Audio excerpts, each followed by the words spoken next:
Aloha! In this video I would like to talk about the widespread urban legend of do-nothing control groups. Many textbooks still define the control group in experiments as a group of participants that receives no treatment, and unfortunately, some researchers adhere to this questionable guidance. Is it meaningful to compare something against nothing? Is something, in many cases, better than nothing?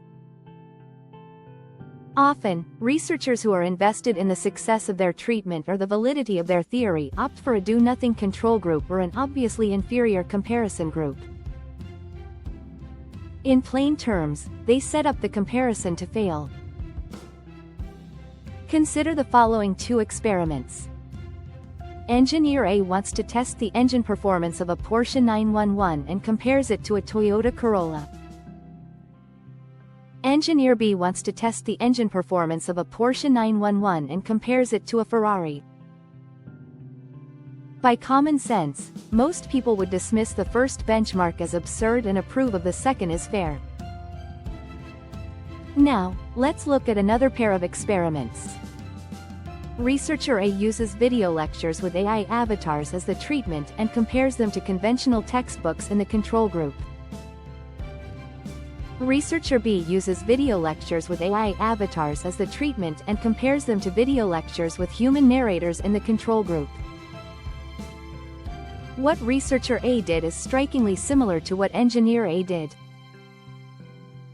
In many cases, experimental research becomes a comparison between a Porsche 911 and a Toyota Corolla, where the treatment and control groups are fundamentally mismatched and lack comparability.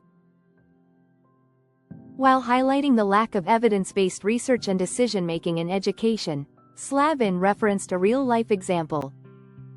In the 1990s, a series of studies evaluated Daisy Quest, a computerized program designed to teach phonemic awareness to students in grades K through 1. While the results were reported as positive, the control groups in those studies were not taught phonemic awareness at all. In addition to this design flaw, Slavin identified a related measurement issue. The tests used to assess outcomes were created by the program developers and specifically tailored to the content taught in the treatment program. Such tests inherently disadvantage the control group, making the comparison unfair. Unsurprisingly, the test scores favored the treatment group, and the null hypothesis was easily rejected.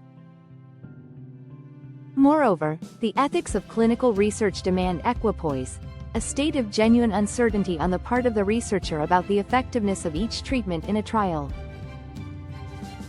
In simple terms, it is unethical for a medical researcher to assign patients to a control group if they already know the treatment is significantly more effective than the control.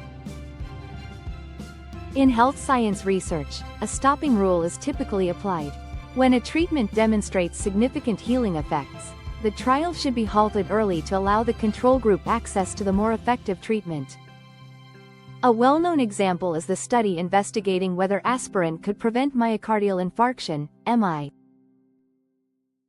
After testing over 22,000 participants over an extended period, researchers found a statistically significant correlation between aspirin use and MI reduction, despite the small effect size, 0.77%. Nonetheless, the study was terminated early.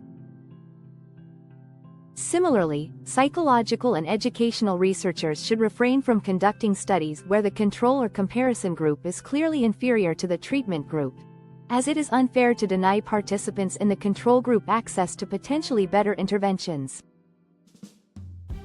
There are documented instances in research history where participants were intentionally given inferior treatments or placed in do-nothing control groups, leading to devastating consequences for their lives.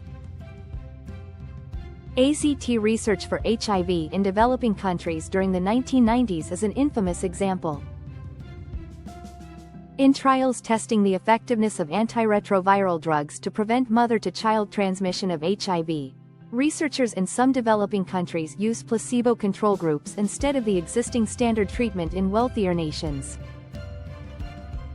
While certain participants were given AZT, those women in the placebo groups received no treatment, resulting in preventable HIV transmission to their newborns. The issue with this trial is that ACT has already been established as effective in preventing approximately 2/3 of HIV transmissions to the fetus. In this case, withholding a superior treatment was unethical, particularly in resource-poor settings where access to healthcare was already severely limited. The participants in the placebo group were effectively set up for failure. In conclusion, experimental research must uphold principles of fairness, rigor, and ethical responsibility. Researchers have a responsibility to design studies that reflect genuine equipoise, ensuring fair and just treatment for all participants while generating reliable and unbiased evidence. Comparisons between treatment and control groups should be meaningful and balanced, avoiding scenarios where control groups are set up to fail or inherently disadvantaged. Just as comparing a Porsche 911 to a Toyota Corolla is absurd in engine performance testing, mismatched control groups undermine the validity of research findings and the integrity of the scientific process. Put it bluntly, comparing something to nothing is largely pointless, as in many instances, having something rather than nothing is almost always a guaranteed advantage. Mahalo.